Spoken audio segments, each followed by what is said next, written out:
18 sampai 20 saham dalam satu kali iterasi pengujian kayak gitu.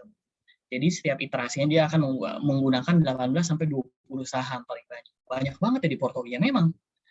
Oleh karena itu setiap kita beli, pindah ke langkah kedua, pasang stop loss. Seluruh saham yang udah kita beli, kita pasang stop loss di 6,5% dari harga belinya. Hanya buat apa? Untuk membatasi kerugian kita. Ini adalah salah satu money manajemennya di BBK. Di bawah 6,5%, ya udah cut loss, biarin aja, nanti kita cari saham yang bisa lebih profit dari itu. Lalu setelah pasang stop loss, kita akan sell manual ketika sudah 2 hari tidak ada di dalam broadcast-nya BBK List tadi. Kita akan jual manual, dia dalam keadaan profit, ataupun dalam keadaan rugi, misalnya ada 2%, 3% kayak gitu, kita akan jual. Kalau misalnya udah di atas 20-30%, biasanya kita akan adjust trailing stop ke yang keempat itu. Trailing stop ketika saham sudah profit. Kita memasang minus 6,5% dari 6,5% dari harga closing hari ini. Misalnya high closing hari ini. Misalnya hari ini dia naik 3%. Nah, kita akan memasang penurunan dari harga tersebut 6,5%. Misalnya harga 1.000 ya turunin 6,5%-nya berapa. Besoknya harganya naik 1.200, kita turunin 6,5% dari 1.200 berapa. Nah, kalau misalnya dia turun hari ini 1.200, besok jadi 1.100, kita nggak adjust trailing stop ya, biarin aja sampai dia tersentuh 6,5%-nya baru dia akan terjual otomatis. Dan juga di BBK sangat disarankan untuk menggunakan OLT yang udah ada trailing stop dan juga ada stop loss-nya. Saham fresh saham fresh tidak ada di EOD-nya. Oke, itu berarti abort mission. Kita udah beli ini di sesi 1 sekitar 30-50% dari total modal kita di saham tersebut. Ternyata nggak masuk ke EOD, oke, lepas. Kayak gitu, udah biarin, jangan dibeli lagi, kita abort mission, kita cari yang sampai masuk ke EOD, kita beli. Oke ya. Di BBK ada BBK Stats. Ini gunanya adalah seperti apa ya? For dummies lah kayak gitu, untuk kita yang nggak tahu apa yang harus dilakuin untuk melihat statusnya hold, buy, sell di situ. Ya, kita bisa lihat di file CSV-nya, nanti misalnya kita show BBK Stats, saham apa sih yang mau kita buka gitu kan, nanti kita tulis BRPT kayak apa kayak gitu kan. Nanti kita nggak bakal kelihatannya contohnya era, ya kan. Hold, sell, buy, dan hold, sell, buy itu ada di situ semua. Itu saya kuningin dan juga ada saya tandain oranye, itu adalah untuk membuktikan hal yang tadi, bahwa di BBK mode 1 dia menggunakan trailing stop ataupun stop loss di 6,5%. Itu adalah hasil iterasi dari sistem. Jadi dia akan menghasilkan harga tersebut. Jadi nanti cut loss atau TS ini berapa, dia akan menghasilkan harga tersebut. Nggak pasti di 6,5%. Itulah yang namanya sistem, kita buat dia seperti manusia gitu kan. Kita nggak pernah bisa presisi di pas di situ di harga tersebut kita jual. Misalnya di saham kan pasti dia ada naik turun, makanya di 6,29, 6,35, pokoknya range kita di antara itu sampai 6,5%. Ya. Oke, lanjut. Setelah kita udah bisa menggunakan mode 1, jangan lupa membuat jurnal. Teman-teman di BBK ada jurnalnya, mereka bisa pakai. Gunanya buat apa sih? Kita mencatat. Satu yang paling sering salah di bursa itu adalah mereka menganggap itu main saham. Sebetulnya itu tidak harus dibilang seperti itu. Yang betul adalah berbisnis saham, karena ya kayak seolah kita lagi punya toko ya. Kita lagi punya toko, kita jual beli sebuah barang yang ada di toko kita, dan itu bukan main-main kan, uangnya real. Jadi mindset kita akan terbentuk, banyak orang yang hanya menyebutnya main-main saham ya. Jadi ya keuntungan atau kerugiannya juga ya karena main-main gitu. Nggak bisa serius ya. Oke, gunanya apa lagi buat punya jurnal, yaitu untuk cek metode trading kita sudah konsisten atau belum. Di mode 1 gue konsisten belum sih? Oh iya, dalam 1 bulan gue dapat 5% nih dari total portofolio gue, ya bagus dong kalau kayak gitu. Ya kan? Bayangin 5% dikali 12 bulan. Melulu seperti itu, gitu kan? 60%, dan nggak mungkin, rasanya nggak dong, nggak setiap kali 5%, ada yang 3%, dan ada juga pasti yang sampai 10% dong, gitu kan? Hasilnya bisa gede banget. 60% udah ngalahin deposito kan? Untuk cek berapa konsisten sih kita dalam bertrading di bursa kita bisa tahu, oh trading system yang gue pakai profitable, udah gitu gue udah konsisten, kita bisa lihat di situ. Berikutnya perputaran modal kita, untung atau rugi. Ya, seperti tadi bilang, setelah 1 tahun, setelah 6 bulan, setelah 3 bulan, berapa sih kenaikan dari equity kita bisa tahu. Ya. Lalu record saham-saham yang memberikan profit besar. Nah, ini sebenarnya hanya tambahan sedikit sih.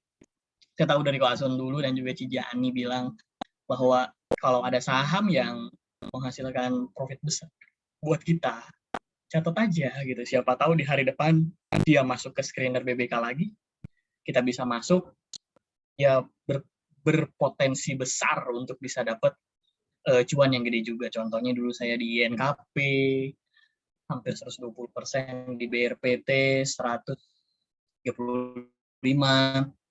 DMMX 150, kemarin kayak gitu. Ya, BBK mode 1 nyari-nyari 10 bagger lah ya. Lalu apa lagi? Ada sih beberapa banyak.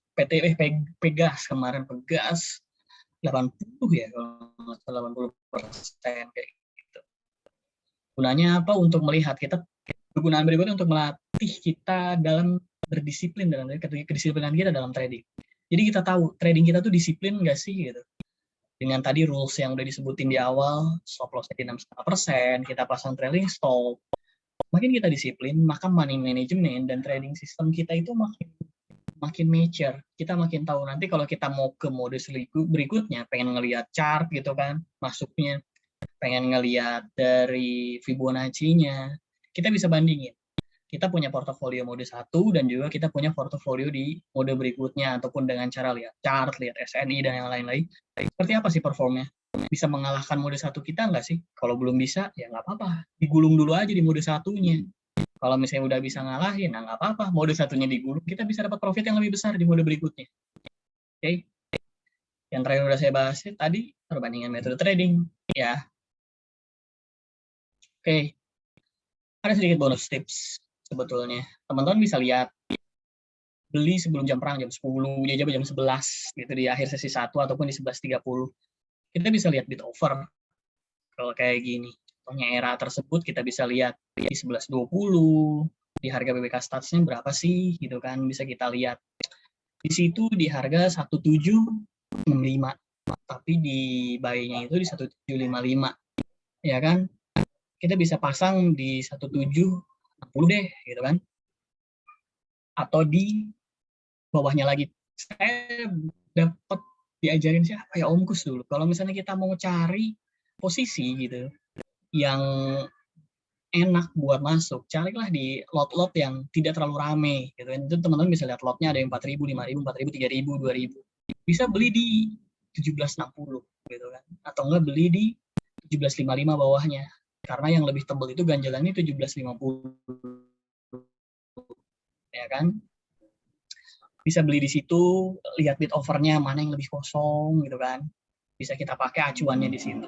Kalau saya sih lebih sering kayak gitu ya. Belinya saya ngeliat pada saat mau beli di luar jam perang, kalau kita nyebutnya, karena PBK di luar jam 14.30 ke sana, saya biasanya beli di jam 11.20 kayak gitu. Belinya tapi nggak banyak. Paling banyak saya 50% dari total modal. Jadi kalau 180 juta, kita bagi 18, berarti kan itu ada 10 juta ya. 10 jutanya itu kalau 50%-nya 5 juta. Kalau misalnya kita mau masuk 30%-nya ya 3 juta gitu. Nanti baru di sesi 2 kalau dia bertahan sampai EOD, end of day, baru kita masukin 50%-nya lagi. Dan juga kalau misalnya dia terjadi penurunan, kita nggak akan rugi-rugi banget. Contoh kayak tadi ya, Enough sama KF gitu kan. Anggaplah tadi dia masuk sampai mau akhir sesi 1, ternyata kan di sesi 2 nggak ada. Dan dia juga turun lagi balik kan. Hanya sekitar berapa ya, 1% itu kenaikannya setelah awal pagi-pagi naik ke 8% sampai 9% kalau nggak salah. Nah, itu untuk mengurangi hal-hal tersebut. Jadi kita udah beli di awal sesi misalnya, kalau misalnya kita all out semua 10 juta beli, otomatis kerugiannya lebih besar. Tapi kalau kita beli cuma 30%, ya itu masih bisa kita toleransi lah kerugiannya. Ya, pastikan kalian tahu semua cara bertrading itu dengan hal yang terukur. Bukan dengan cara yang barbar, ya udah hajar kanan, sekian duit kalian 500 juta, udah hajar 300 juta. Nggak gitu sih, gitu kan. Karena kalau kayak gitu ya, apa bedanya sama berjudi, gitu. Ya, banyak yang mendiskreditkan saham sama dengan berjudi. Sebetulnya enggak. Di BBK kita tidak mengajarkan berjudi, kita mengajarkan quantitative trading system. Jadi kita menghitung, kita tahu sampai mana sih perkiraan harga ini naik, di mana sih dia supportnya, di mana resistannya, di mana supply-nya, di mana demand-nya. Biar kita tahu semua itu terukur, ya kan? Biar kita bisa bereaksi. Oh iya, di market itu kita tidak hanya melihat market itu bergerak seperti apa, tapi kita juga harus bereaksi. Kita tidak hanya aksi gitu, tapi harus kita bereaksi. Ketika harganya turun, kita mau seperti apa? Ketika harganya naik, kita mau seperti apa? Itu teman-teman ulasan untuk mode satunya. Sekarang kita coba ngobrol ke Kak Satrio ya. Satrio udah ada belum ya? Bisa tolong dibuka mikrofon ataupun kameranya. Nanti saya berhentiin share screen-nya. Halo. Oke, ya, saya matiin share screen-nya dulu. Oke, Bro Satrio, apa kabar? Baik. Gimana di situ? Aman kan? Aman-aman. Gimana? Udah berapa kali dapat kompetisi di BBK di mode 1? Kalau dari kemarin sudah 4 kali nih berturut-turut. 4 kali berturut-turut ya? Berarti rules-nya itu kayak gimana dalam kompetisinya? Secara garis besar aja.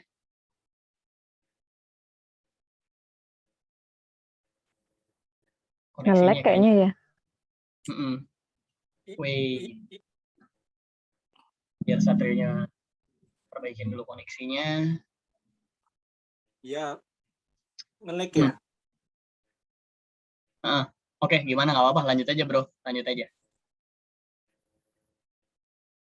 Ya tadi terakhir kan paling 4 kali itu dari bulan kan Oktober dapat, terus September, Agustus sama Juli kan. Ya. Rules-nya kayak gimana? Secara garis besar rules-nya kompetisi. Rulesnya secara garis besar yang penting ikutin mode 1 yang tadi dijelasin sama Om Adi kan, itu hampir mirip lah. Kalau saya kan ada kerja juga gitu kan, nggak bisa mantau jam market full. Paling saya bisa mantau itu jam 2:30 itu udah mulai jam-jam merang, kita cari yang buy atau ada pagernya itu. Paling gitu aja, mau jual, ada sell gitu, hold aja, gitu-gitu sih. Berarti selama 4 bulan ini, 4 bulan ya, berarti kan 4 kali ya, 4 bulan ini, Iya. portonya mengalami kenaikan berapa persen? Kelihatan nggak?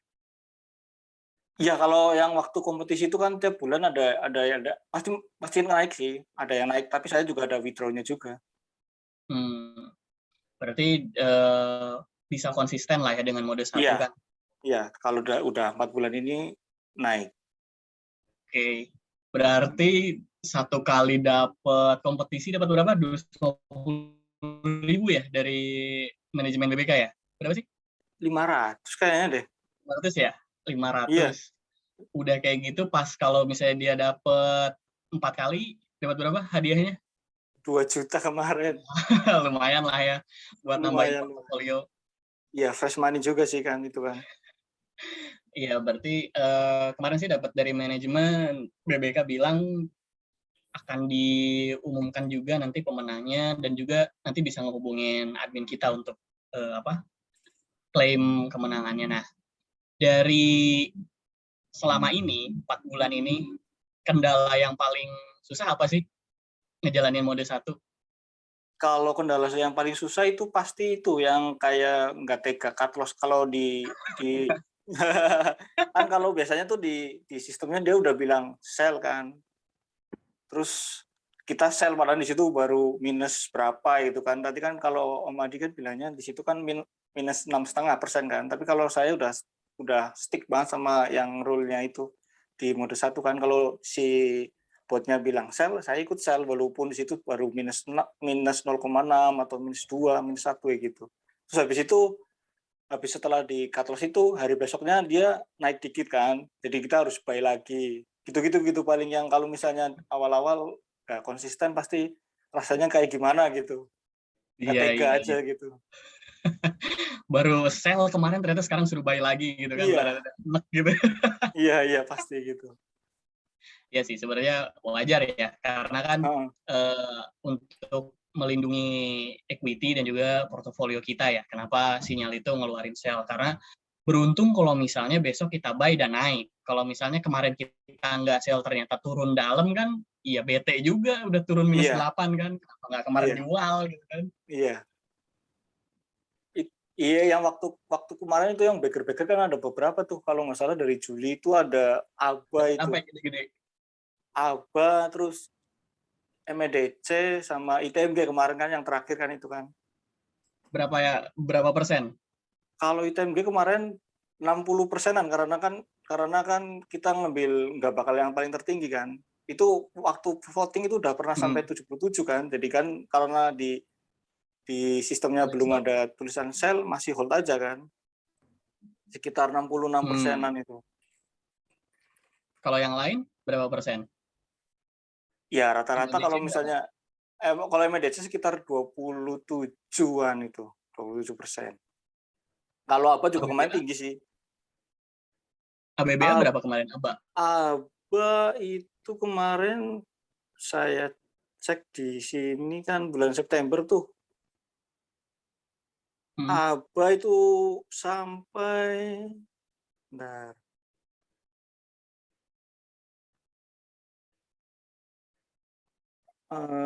ABA kemarin di sini saya catat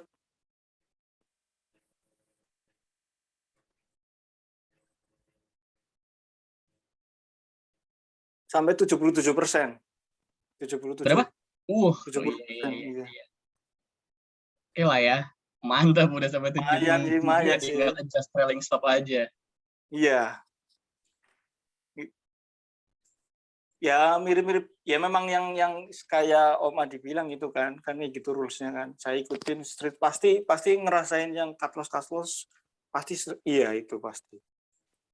Nah, berarti kan memang kedisiplinan dalam trading kan yang dilatih ya. Iya, betul. Itu aja sih, karena kan kadang-kadang nggak tega juga, duh ini baru 1% udah Iya, mau sell, udah 2% mau sell gitu kan. betul. Iya. Iya sih, cuman kayak gini, kalau misalnya udah ada 18 misalnya, 18 saham, udah kayak gitu ada yang baru lagi dimasuk di BBK List Broadcast. Apa yang dilakuin biasanya sama Bro Satrio? Kalau pengalaman dari kemarin sih kan mentok di 18 tuh. Hmm. Terus kita lihat tuh di hari itu ada yang sell kan, kalau nggak ada ya cuma itu aja sih, hold aja, nggak ada transaksi di situ. Cuma Berarti ngeliatin aja. pertahanin yang ada ya, Iya, kecuali kalau ada yang tulisan sell gitu kan, jadi ya kita cari yang baru lagi yang di itu, ditukar. di list, dia Hmm. ditukar. Oke. Lu kayaknya keringetan bro, tenang aja kenapa? Mantap, keringetan.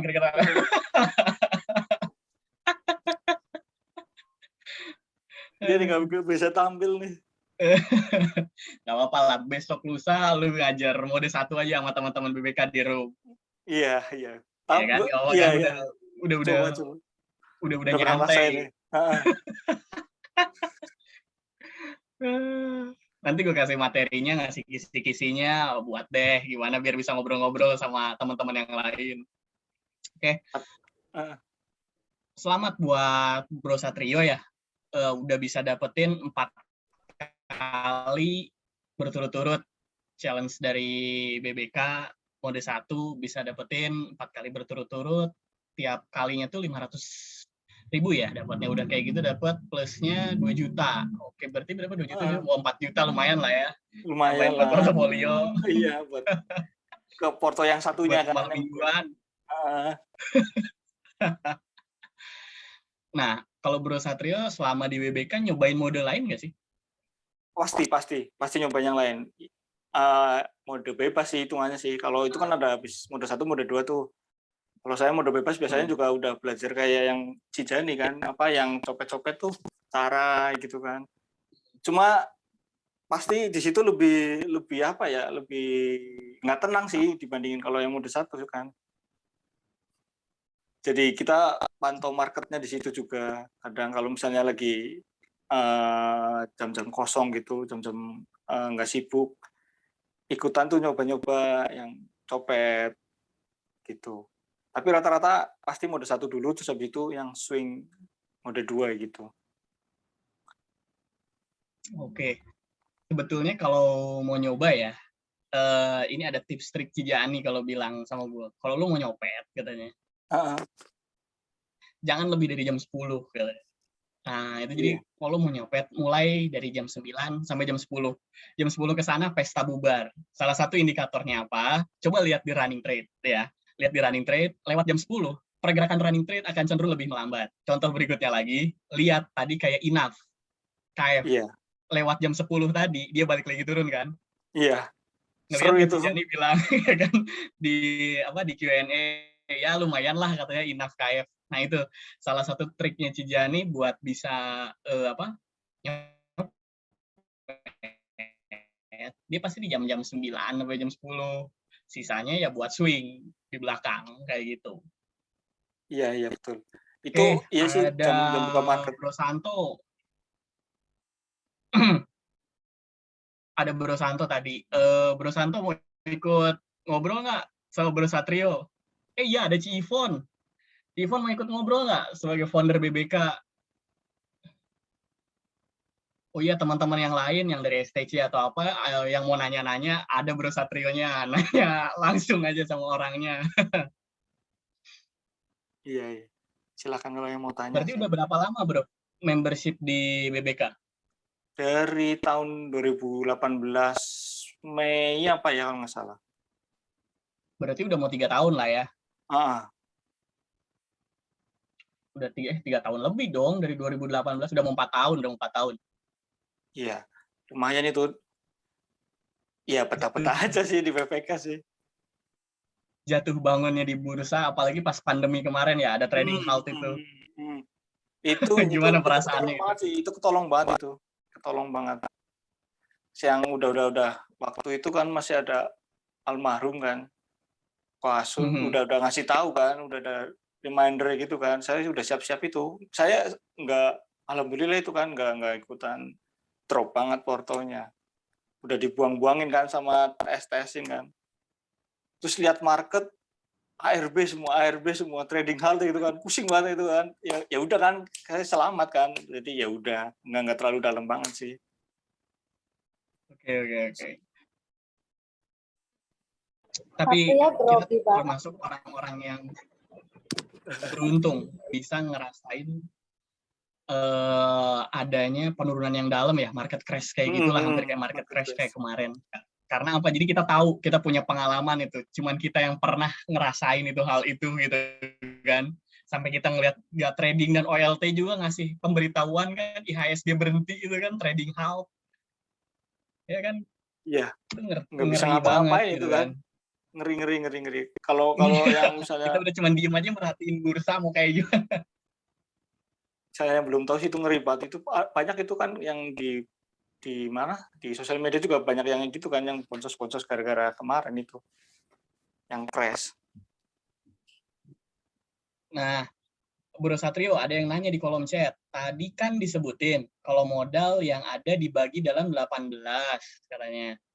18 saham. Itu gimana teknisnya? Misalnya dalam sehari muncul fresh-nya 5. Apakah langsung ambil semua atau begitu seterusnya sampai full 18?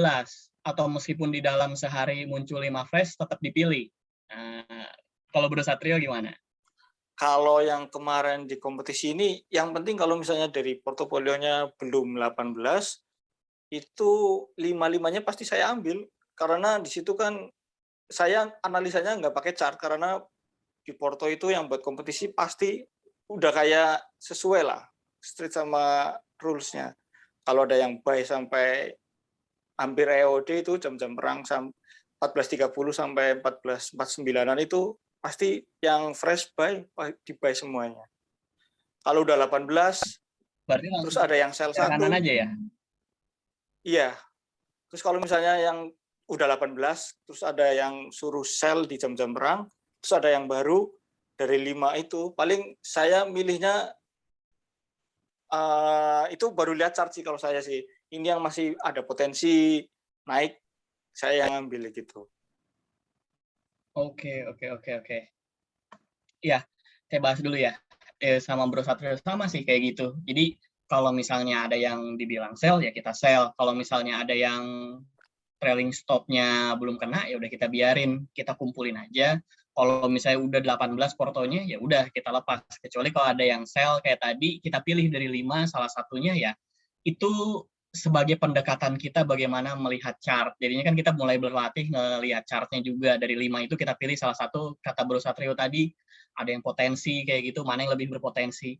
Sebenarnya banyak sih ya cara-caranya kayak gitu. Semakin lama kita trading, kita akan semakin berpengalaman, piawai kayak gitu, tahu harus seperti apa gitu. Walaupun kita udah tahu rules-nya, tapi kita tahu harus diseperti apakan portofolio kita, warung kita, toko kita tuh harus seperti apakan. Bagus sih jawabannya Bro Satrio. Terus ada di atas nih tadi sebelumnya. Tadi kalau disebutin kan kalau modal ada dibagi 18 porto atau sesuai signal yang ada. Gimana kalau modal kita masih kecil di bawah 5 juta? Gimana cara kita pilih saham yang dan money manajemennya? Pernah nggak nemu kayak gitu? Paling kalau gitu berarti kan nyobanya paling cuma 1 lot ya gitu kan, karena dibagi 18 kan susah itu kan 5 juta kan. Tapi tetap bisa, tetapi paling ya beberapa lot ya gitu kan dari tiap saham kan. Kalau misalnya 5 juta dibagi 18 kan cuma 200 ribuan tuh kan. 200 ribuan ya, iya ya. 270-an lah. Hmm. Ya paling kan kalau mentok-mentok paling cuma dapat 1 sampai 2 lot ya gitu kan. Kalau yang harganya di atas 200-an kan ya. Iya. 2000-an itu kan. Itu dia pilihan sahamnya kita jadi nggak banyak kan ya kalau kayak gitu, bener nggak sih? Iya betul. Terbatas sekarang modal. Jadi saran saya sih kalau misalnya masih ada di bawah 5 juta, mungkin kalau misalnya masih kerja ya, sama kayak kita berdua nih gitu, setiap gajian kita coba sisihin untuk masukin ke dalam portofolio, biar kita bisa ngegulung modalnya terus, nanti seiring berjalannya waktu kan, profit yang sebelumnya kita bisa masukin lagi untuk modal sebelumnya. Kayak gitu aja terus, kayak gitu. Itu bisa buat ngegulung equity kita, gitu ya. Bagi yang Ya masih di bawah betul. 5 juta ya, teman-teman. Terus ada lagi swing trading atau intraday trading yang lebih menguntungkan. Ayo, menurut Bro Satrio yang mana? Kalau saya kan memang waktu buat mantau market sedikit banget, kebanyakan akhirnya tetap swing sih yang paling menang sih. Dan selama ini pasti Oke, swing juga. berarti ya intraday hanya untuk ya mengisi waktu luang gitu ya. Iya, selingan kalau misalnya lagi libur kan.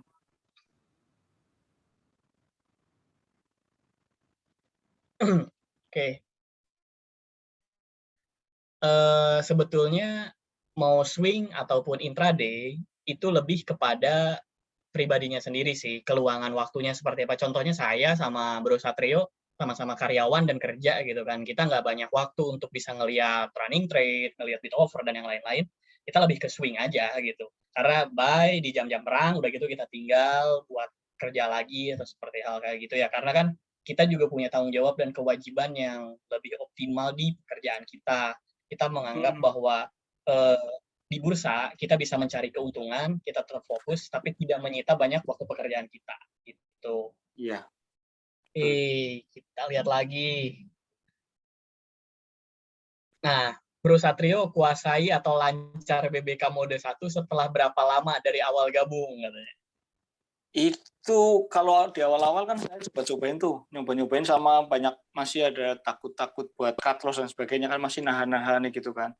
Itu hampir 1 tahun lah coba-coba yang benar-benar mantep sama itunya. Jadi udah kayak rela aja kalau misalnya cut loss sama take profit gitu kan. Ya, ya, ya, ya, ya, ya. Gini, sebenarnya perasaan tersebut hadir gitu ya. Kita bisa rela kayak gitu karena kitanya udah tahu kalau rugi pasti hanya sekian persen gitu kan. Iya. Kalau untung kita akan tahu ini bakal naik tinggi. Jadi kita udah tahu ya udahlah kalau rugi toh nanti kita juga bisa dapat di saham lain keuntungannya untuk menutupi kerugiannya, gitu kan. Iya, iya, betul, betul, betul. Rata-rata yang baru pertama nyoba mode 1 itu ya karena ketakutan, bener gak sih? Iya, itu yang tadi kayak gini, yang paling sering saya kalau dari mode 1 itu yang gini, misalnya nih di jam perang dia ada buy kan, satu Iya. saham buy, terus tahu-tahu di EOD dia nggak masuk buy kan, Hmm. nggak ada di list, terus keesokan harinya dia turun tuh kan, jadi kita terpaksa kan harus cut loss kan, Iya, gitu. iya. Kalau yang enak sih memang skenario yang enak kan misalnya di hari ini nggak ada, itu yang tadi EOD nggak masuk tapi di jam-jam perang masuk, tapi besoknya masuk ke list kan enak tuh kan kalau Iya, skenario-skenarionya gitu kan. langsung Kita naik sih gitu ya. maunya kayak gitu kan. Tapi kalau seringnya gitu, jadi yang kalau misalnya belum terbiasa pasti kebawa perasaan, "Aduh ini gimana sih sistemnya?" dan sebagainya gitu. "Ah, ini sistemnya nggak bener apa gimana?" gitu kan, pasti ada kebayang pikirannya gitu. Iya, iya, iya, iya. Emang sih, dulu saya adalah sebelum teman-teman minta saya jadi mentor ya di BBK, saya adalah member yang sama kayak Bro Satrio. Dulu kenal Ko Asun kayak gitu, dia bilang, "Modal lu kalau masih kecil," katanya, "udah, lu ikutin mode 1, lu gulung, tiap gajian lu masukin." Alhamdulillah sekarang dengan dulu sama kayak gitu, takut-takut banget ngelihat, ya turun gitu kan, padahal, belum nyampe ke bawah, padahal besoknya naik, tapi Iya. sedikit gitu kan, tapi besoknya lagi ternyata turun. Nah itu, perasaan-perasaan itu yang bikin gambling, bener nggak sih? Iya. Nah, itu yang dinamakan psikologi trading, Bro. Itu kita lu udah tahu gitu gimana harus memperlakukan portofolio lu. Nah, jadi lu udah tahu psikologi trading lu ya kayak gitu, gitu. Mhm. Betul. Dan juga kan kalau misalnya kayak mau ke intraday, mau copet-copet kayak gitu, lu lebih tenang, bener nggak? Jadi lu udah tahu, oh ini bakalan begini, oh ini bakal begitu, Iya, bener nggak iya. sih? Betul, betul, betul. Tapi Nggak lebih seru kaget lagi itu sama kalau yang intraday sih, lebih, eee, pacu jantungnya lebih tinggi sih, adrenalinnya lebih terpacu itu kalau intraday. ya, ya, ya, ya, ya. Coba deh tiap tiap pagi kalau misalnya mau nyopet, liatin aja pagi-pagi cara atau enggak Cijani kadang-kadang nongol kan kayak gitu, Iya, ikutin iya. aja. Ya Dan itu Cijani biasanya kan, oh iya intraday trading itu nggak besar, bener nggak sih? betul, dapatnya paling Nggak cuma besar, cuman banyak. iya sering-sering 2-3% gitu kan, buang. Makanya anak-anak BBL kan bilangnya buat nyari nasi bungkus aja kan kalau kayak gitu. Ah, tapi kalau dulu sama almarhum Kasun kan pasti kita langsung dimarahin kan gitu kan, "Main apa copet-copetan?" gitu kan, "Jam segini ngapain udah sibuk," kayak gitu kan. Ya, ya bener, bener, bener, bener. Karena ya gitu kalau bahasa bahasa kasarnya gini lah, lu sama gua karyawan gitu kan. Lu Mhm, kalau udah jadi di kantor karyawan terus lu masang posisi buy, udah gitu lu nggak ngeliat ke ruang meeting sebentar, udah gitu balik lagi ternyata minus kan sakit hati gitu kan. iya, iya, betul, betul, betul. Itu Ya sih yang kayak gitu. gitu-gitu kan akhirnya terpengaruh ke psikologi juga nantinya. Nah ya, oke kita ke pertanyaan berikutnya ya. Semisal udah nggak sesuai area buy-nya, area buy-nya lagi, masih diambil nggak? Sedangkan sahamnya ini masih terus naik, gitu ya. Jadi kan kalau misalnya di BBK tuh kan ada apa? Yang di BBK Stats ada buy-nya tuh kan. Mhm. Nah, kalau misalnya dia udah di atas itu, kira-kira kayak gimana? Masih tetap beli atau gimana? Padahal sahamnya masih naik terus, gitu.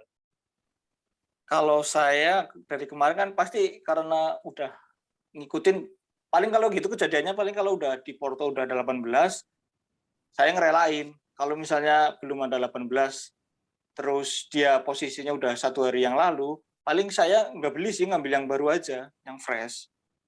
Nah, oke. Ada satu trik lagi gue juga yang gue pakai.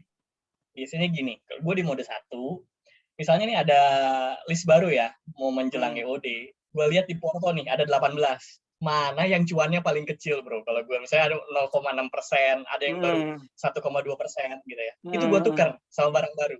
Yang kelihatan di chart-nya, misalnya lu sambil iseng aja heeh, lihat chart-nya, oh ini lebih profitable nih. Nah, ini lebih kopongan nih kalau bahasanya almarhum gitu kan. iya, Nah, iya. misalnya gue tukar, misalnya gue switch kayak gitu. Yang baru gue masukin, yang lama ini gue jual.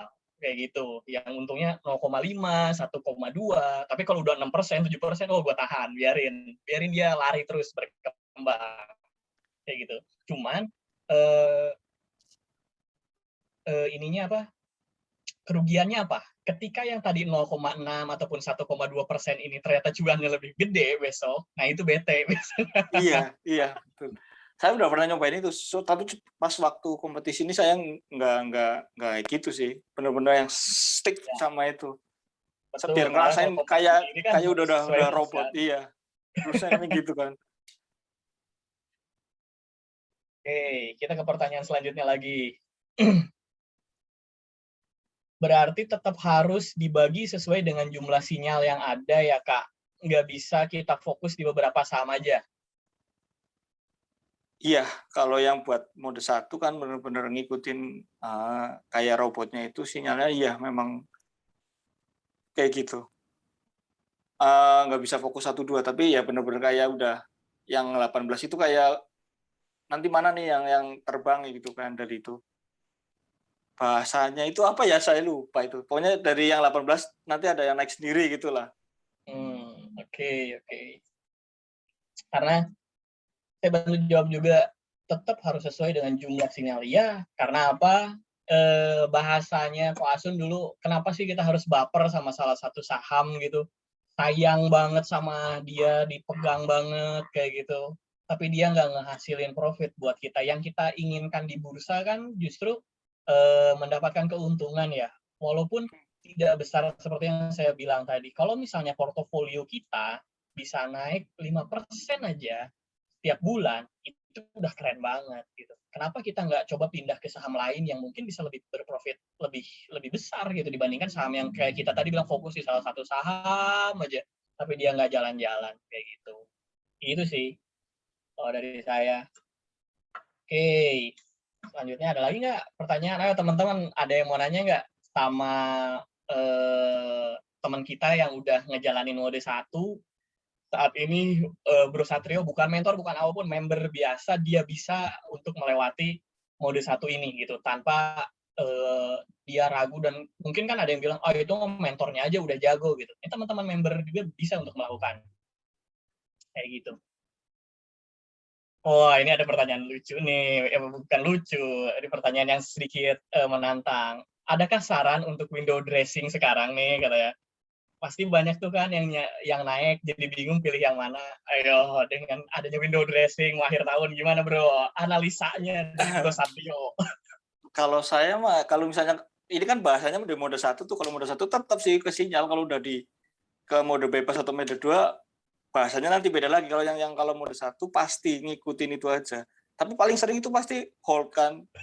Baik di pertama itu pasti ada kayak yang awal-awal pasti dia masuk buy, terus besoknya sell, terus masuk lagi buy, sell. Tahu-tahu tiba-tiba dia pasti nge kayak gitu aja ke atas. Bener. Bro Satrio nggak bisa nih ditanya ke hal yang lain nih. Padahal gue lagi mau nanya analisanya nih. Kalau kalau Window misalnya yang dressing gimana nih?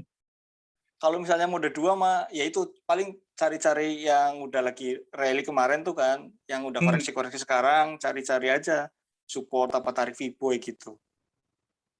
Karena Oke. ini bahasanya mode 1 gitu kan. Nanti melenceng kan. Iya.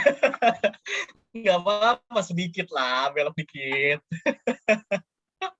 Ya, buat Bro Rezi ya, window dressing adalah kejadian di mana perusahaan-perusahaan katanya berusaha untuk menampilkan laporan keuangan yang bagus gitu, agar di akhir-akhir tahun ini kenaikannya bisa lebih bagus gitu. Jadi bisa banyak mendapatkan apa ya, crowd lah di bursa dengan adanya window dressing kayak gini gitu.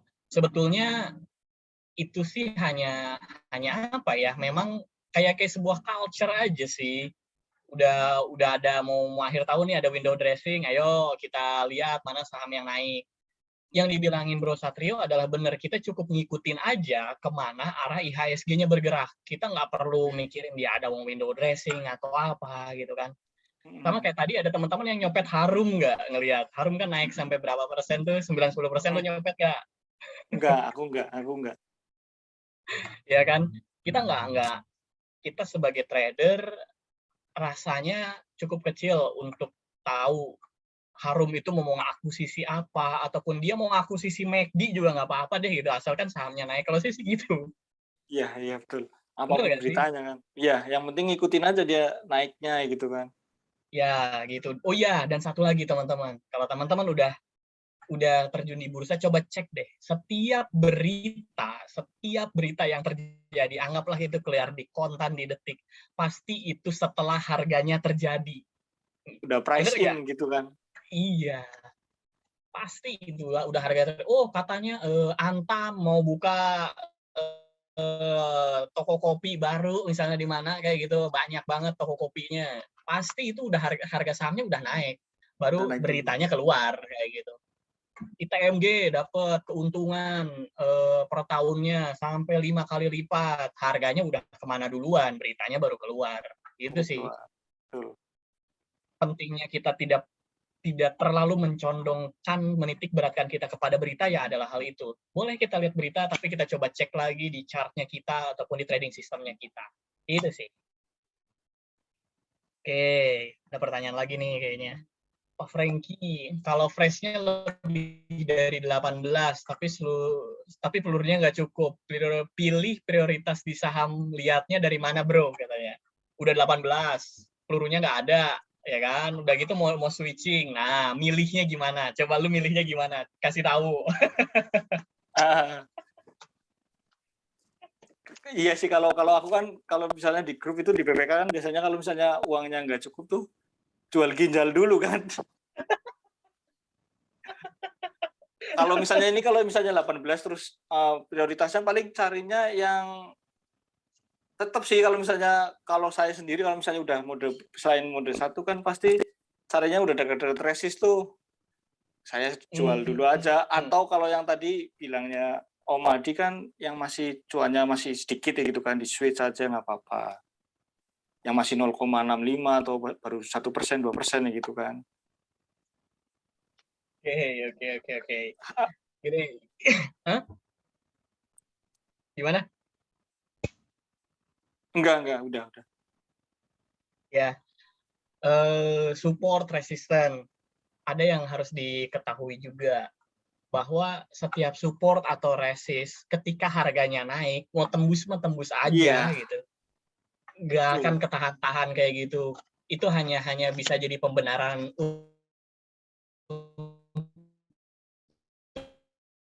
kita untuk jaga-jaga, misalnya seperti itu, bener nggak sih? Betul. Kalau kita mau ketemu support, kita pasang stop loss-nya, kita amanin, jangan sampai terlalu lolos ke bawah kayak gitu. Jadi support dan resisten itu adalah apa ya? Kayak sinyal buat kita untuk berhati-hati nih di saham-saham yang kita pegang. Kita cek, oh kita dalam posisi untung, oke, kita amankan dengan trailing stop. Oh kita masih baru beli, oh kita amankan dengan stop loss kayak gitu. Nih Bro Satrio ada yang nanya, kalau mau lihat saham yang bisa dicopet pas pagi gimana caranya katanya? Nah, itu kalau di room BPK ada itu caranya. Jadi kita minta tuh di bot show cara tuh kan tiap pagi tuh. Harus jadi member itu biar tahu.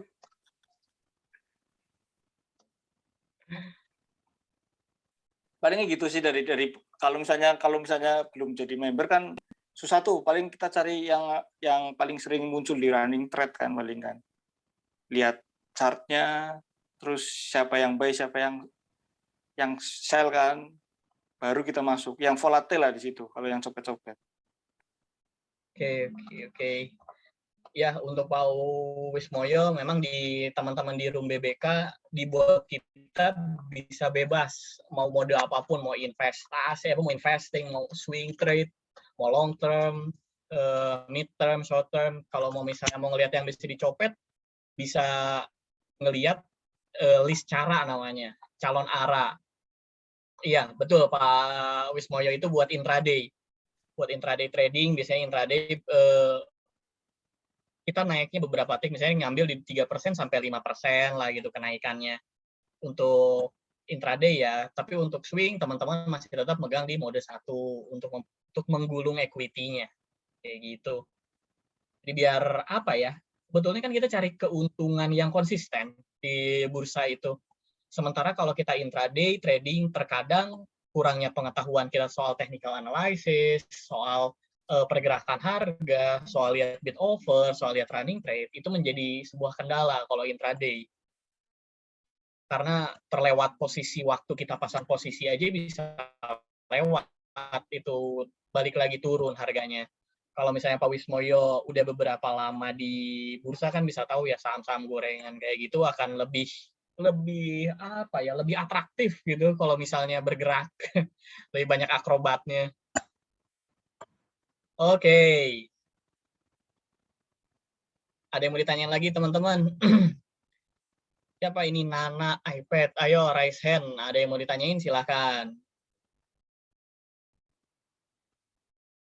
Bro, lu tinggal di mana sih? Aku di Cilacap, Jawa Tengah. Oh, Cilacap. Iya. Kerja bidang apa? Aku di pembangkit di PLTU. Oh, PLTU. Operator PLTU saya. mana? Di Adipala, di Kabupaten Cilacap ada itu. Malam, Bapak-bapak. Malam. Iya, silahkan. Sekarang baru kenal sama Pak Satrio ya. Biasanya sering ngobrol kadang-kadang. Iya, oke, silahkan Ya. Bu Nana. Mau nanya nih, kalau misalnya yang news itu buyback gimana ya? News buyback gimana nih? Misalnya kayak Harum dulu pernah buyback, terus sekarang apa namanya? Adro ya buyback. Buat Pak Satrio ya pertanyaannya. Oke, Bro Satrio, tolong jawab. Kalau dari saya mah kalau hal-hal gitu kayaknya dikesampingkan dulu. Tapi yang penting lihat harganya aja sih di chart itu. Kalau dia nggak gerak ya nggak pengaruh kan. Tapi kalau gerak pasti ikutin. Pak Satrio. Saya terus itu tadi yang soal cara tadi ya. Kan harga sudah naik gitu. Kalau beli gimana tuh? Harga sahamnya kan udah naik tuh. Strateginya gimana, Pak? Ya kalau saya mah kalau yang intraday kayak gitu kan ya memang harganya pasti udah naik duluan kan karena ada yang masuk dulu, kita ngikutin yang masuk gede itu, kita ikutin, dia biasanya akan ngerek lagi harganya. Kalau misalnya dia nggak ngerek lagi, ya udah paling kalau saya biasanya buang aja kalau misalnya buat intraday karena itu intraday kayak gitu. Pasti naik duluan itu pasti naik berapa persen gitu kan, kita ikutin lagi masuk. Kalau dia masih ngerek, pasti kita kan dapatkan 2-3%, apa 3-5%, cabut, keluar, udah. Kayak gitu paling Bu Nana. Gimana Bu Nana? Ya, makasih ya Pak. Ini Bu Nana, saya tambahin juga. Sebetulnya kita bisa lihat di cara ya, pada saat pagi, lihat aja presentasenya yang tidak terlalu besar. Misalnya udah naiknya 3% sampai 5%. Pada saat cara pagi-pagi itu ada 5. Cobain deh masuk 5-5-nya. Tapi jangan porsi yang besar. Biasanya nanti dia akan naik. Mana yang winning, yang menangnya lebih gede, nah itu kita coba masuk, price in lagi di harga-harga yang pada saat dia naik turunnya di harga-harga tersebut gitu. Nanti kita misalnya punya target dari averaging-nya kita 3 atau 5% dari situ. Udah, kita langsung pasang bukan trailing stop lagi, tapi target harga, target price gitu. Kalau pakai cara gitu sih biasanya. Jadi yang presentasinya masih nggak terlalu lari. Misalnya pagi-pagi jam 9.02 udah naik 15%, ya itu tinggal turunnya berarti kan gitu kan. Kalau misalnya dia udah 3%, 5% nih, itu coba price in. 50% dari total buat intraday kita ya, buat nyopet kita, 50% masuk di situ. Nanti dia naik, misalnya nanti dia naik sampai 7%, udah gitu nanti dia turun lagi ke 6%, kita coba price in lagi di situ. Setelah price in lagi di situ, kita nanti naikkan anggaplah si sahamnya itu naik. dapat 3% atau 5% jual, pasang target price-nya. Tapi kalau misalnya dia turun, jangan lupa, itu yang harus dipasang, stop loss-nya. Berapa yang mau kita stop loss-in? 3% kah? 4% kah? Gitu. Cuman peluang kemungkinan winning dan lose-nya juga itu 50-50. Kalau pakai cara berbeda dengan kayak di mode 1, kayak gitu. Itu sih Bu Nana.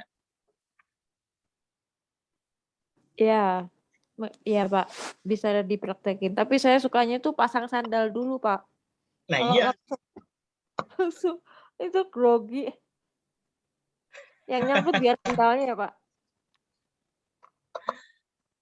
Ya, kalau mau nyimpan sendal juga boleh sih sebetulnya, tapi jangan sampai kelupaan sendalnya. Gitu aja. Iya Pak. Sandalnya Iya, Bu ketinggalan. Nana bisa lihat. Contoh di saham cash CASH hari ini, saya sempat nyimpan sendal di situ, ya kan?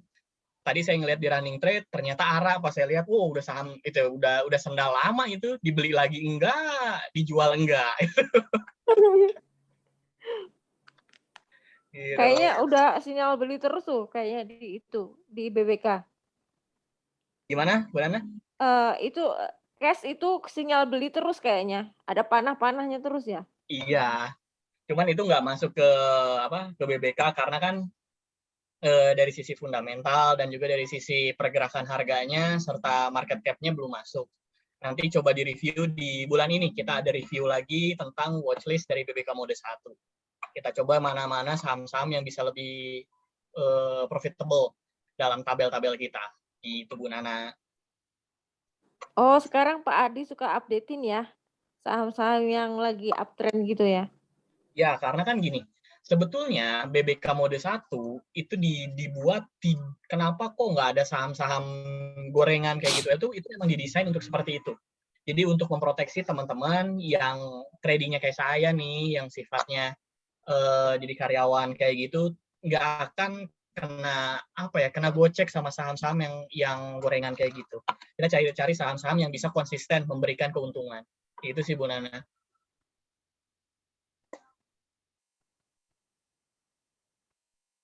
Kalau mau ngelihat yang lebih volatile, bisa ngelihat di Matrix kayak gitu, atau kan sekarang udah ada tuh BBK All.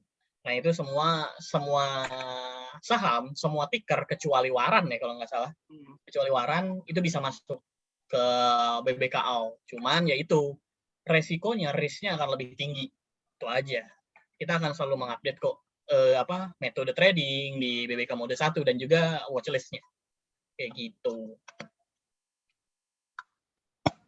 Pak Wismoyo bedanya, ya sama-sama Bu Nana. Pak Wismoyo bedanya cara sama Copram apa ya? Kalau cara itu buat intraday yang cenderung lebih cepat, buat scalping ya. Kalau misalnya Copram itu tuh bisa untuk nge-swing juga. Jadi kita bisa ngelihat dalam time frame yang lebih pendek untuk melihat potensi kenaikan yang lebih cepat untuk masuk lebih early entry daripada BBK mode 1.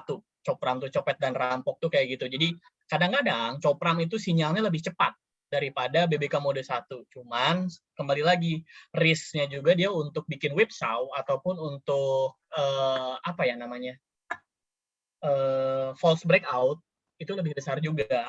Cuman nanti teman-teman bisa mendapatkan saham-sahamnya lebih awal dari teman-teman yang mode 1. Keuntungannya di situ. Gitu. Oke, teman-teman, ada lagi nggak?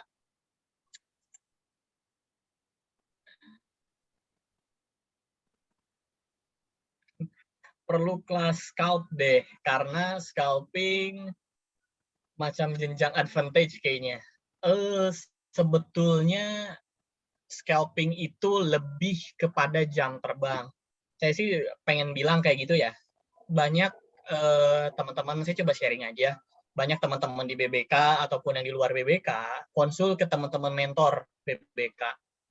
Sempat bertanya kayak gitu, pengen belajar scalping. Tapi ketika kita tanya, pernah lihat bid offer, tahu kode broker, kayak gitu, bisa ngelihat chart, terkadang mereka nggak tahu gitu.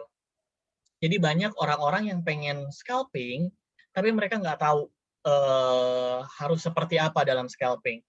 Saran saya gitu ya, seperti Bro Satrio. Jadi udah pernah konsisten dalam satu metode trading, dalam salah satu trading system, lalu kita pindah ke trading system yang lain. Sebetulnya ya, ada orang yang bilang bahwa mode 1 itu kayak apa ya? Kayak orang bodoh katanya di bursa, nggak tahu trading system apaan kayak gitu kan, nggak tahu chart itu kayak gimana. Kalau saya bilang betul, belajar jadi orang bodoh BBK mode 1 itu. Tapi itu adalah early entry-nya di bursa. Karena apa? Esensi dari mode 1 adalah kedisiplinan. Kedisiplinan dalam trading. Contohnya apa?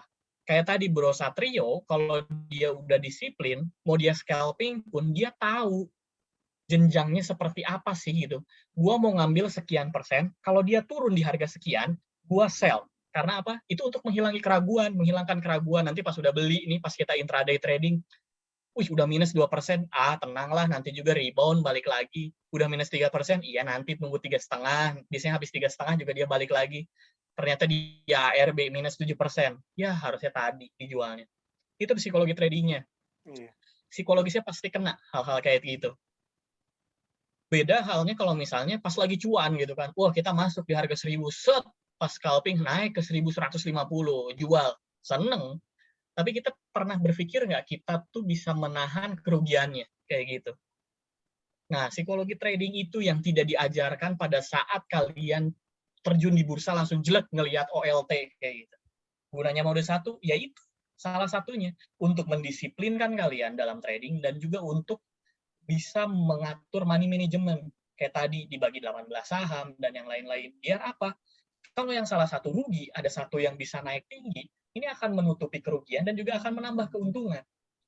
Kayak gitu, nggak akan semuanya tiba-tiba ambles kayak gitu. Kalau misalnya kayak kemarin, lagi crash waktu COVID kayak gitu, di BBK List sampai 0, tidak ada broadcast sama sekali. Ya udah, teman-teman cuma nge-adjust TS aja, mana yang kejual, ya udah biarin kejual. Akhirnya teman-teman nggak ada yang trading, seperti yang tadi Bro Satrio bilang, gitu kan. Tidak trading juga itu adalah strategi trading, sebetulnya kalau Asun bilang. Itu sih sebetulnya. Jadi kalau teman-teman mau scalping, menurut saya teman-teman harus bisa dulu trading. Itu aja. Minimal teman-teman tahu buy, sell, dan juga konsisten dalam metode trading yang sekarang. Baru teman-teman bisa scalping. Cirinya teman-teman sudah mature ataupun psikologinya udah terjaga, yaitu teman-teman bisa tetap bertahan di dalam satu metode di dalam sistem trading.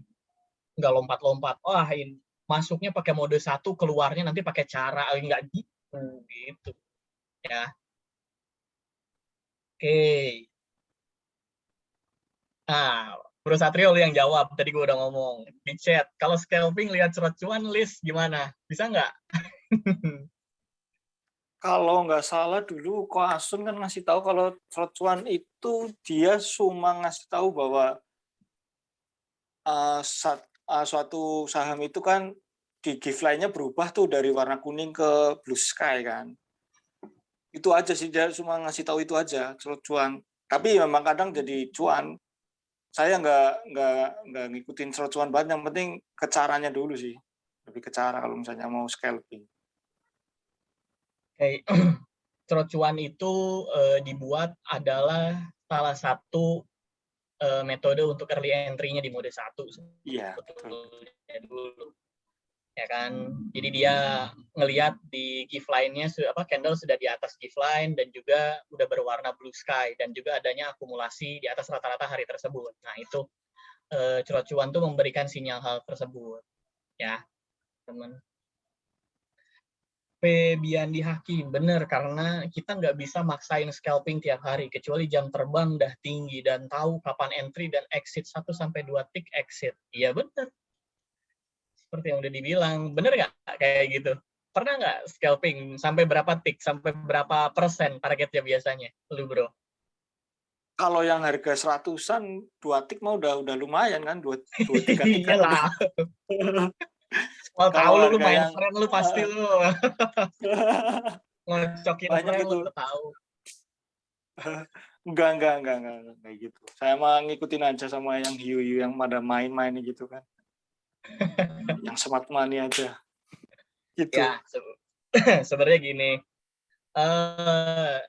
Kalau saya setuju sih sama Pak Febiani dan juga Bro Satrio, karena semakin lamanya jam terbang, karakter saham, karakter kita dalam trading kita jadi tahu. Tapi kalau teman-teman yang tiba-tiba baru kenal trading saham itu baru sebulan 2 bulan, udah gitu scalping, saya sih agak ragu ya akan mendapatkan cuan yang besar gitu. Itu aja. Ngeri soalnya kalau misalnya baru sebulan 2 bulan udah gitu tiba-tiba. Oh iya, satu lagi, teman-teman hati-hati sama room ataupun apa yang baru ngajarin scalping kayak gitu udah bisa langsung 20%, 30%, karena harus dimulai dengan jam terbang. Itu aja sih. Memang banyak kok teman-teman yang di room Telegram yang lain yang scalping kayak gitu. Cuman teman-teman harus berhati-hati karena rata-rata mereka juga sudah memiliki jam terbang gitu. Jangan sampai keseret gitu. Ya. Oke, teman-teman, ada lagi nggak yang mau bertanya? Ini udah mau jam 9 nih, kasihan Bro Satrio juga mau istirahat mungkin ya. Tenang aja ini. Oke, ada lagi teman-teman yang mau bertanya? Kita tunggu 2 menit sampai 20.45.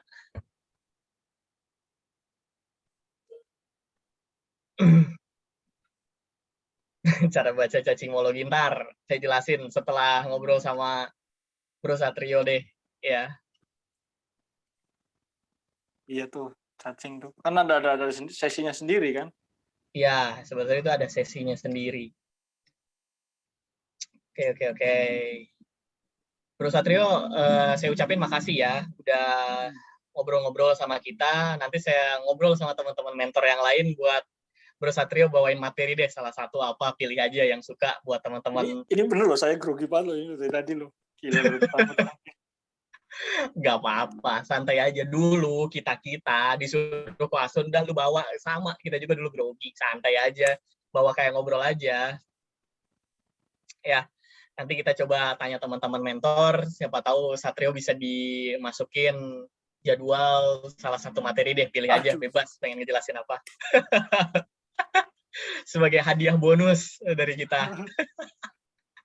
Oke, Bro Satrio, udah mau 20.45. Terima kasih udah meluangkan waktunya, terima kasih di sela-sela waktu istirahatnya udah mau sharing sama kita. Ya, selamat buat kemenangannya dengan BBK mode 1-nya. Kita coba lanjutkan terus kompetisinya biar kita tetap di BBK ada improvement dari sisi trading system dan juga dari perbaikan setiap portofolionya agar menjadi lebih baik. Makasih Bro Satrio, silahkan kalau ada kesibukan yang lain bisa off kamera ataupun mic-nya. Makasih, Assalamualaikum. Terima kasih semuanya, Waalaikumsalam. Oke, teman-teman, ada yang mau ditanyain lagi nggak tentang mode 1 atau apa deh, bebas, kayak gitu. Ya, semoga menginspirasi juga ya. Benar kata Bro Santo, buat teman-teman yang lain, mode 1 enggak hanya sekedar anggaplah gini deh, kita promosiin oleh mentor-mentor untuk kayak gitu, sementara mentornya nggak pakai, Cijani menggunakan, saya tetap menggunakan, kita tetap profit di situ. Itu aja sih. Biar lebih meyakinkan buat teman-teman, ya makanya kita panggil member-member untuk ikut kompetisi, kita kasih apresiasi buat teman-teman yang mau ikut berkompetisi, dan ya itu, terbukti cuan. Ya. Oke.